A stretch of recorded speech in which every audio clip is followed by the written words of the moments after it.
स्वयं आंखों देखी बात कह रहे हैं। तो एक बहुत माइंडेड आदमी मास्टर थे, वो शिष्य बने संपत्ति देखकर, और उन्होंने बहुत जल्दी प्रोग्रेस किया सबको हटाने का, और वो नजदीक पहुंच चुके महाराज जी की सेवा में। एक बनावटी श्रद्धा होती ना, संत सरल चित जगत हित, वो तो सरल चित होते। अब वो 24 घंटे में एक बार भांग छानते थे। संतों की अपनी अपनी मौज होती है, हाँ अलग अलग मौज होती। तो इतनी भांग छानते थे, तो भांग में विष मिलाया संखिया और ऐसे रख दिया। उन्होंने ऐसे उठाया, और सिद्ध संत थे ऐसे, और कहा जगदीश्वरानंद को बुलाया जाए। तो और शिष्य सब थे, जगदीश्वरानंद को बुलाया, तुरंत सबको बाहर किया और कहा बच्चा ये हमारे लिए। कांप गए।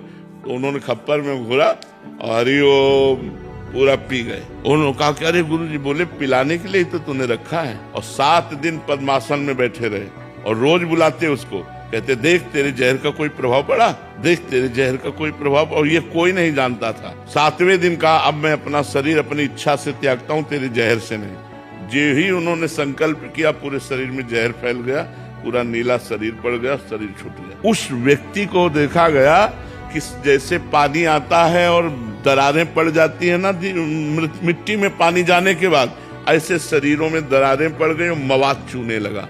और वो चीख चीख के कहता गुरु को जहर देने के कारण मेरी दुर्दशा हो रही, कोई बचा लो।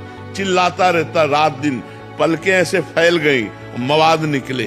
वो दुर्गति पूछो मत, तड़प तड़प के रात दिन, हमें लगता है उस दिन से उसको नींद नहीं आई होगी, उस दिन से उसने चैन से भोजन नहीं किया होगा। संत द्रोह बड़ा भयानक है, ये सर्वनाश कर देता है।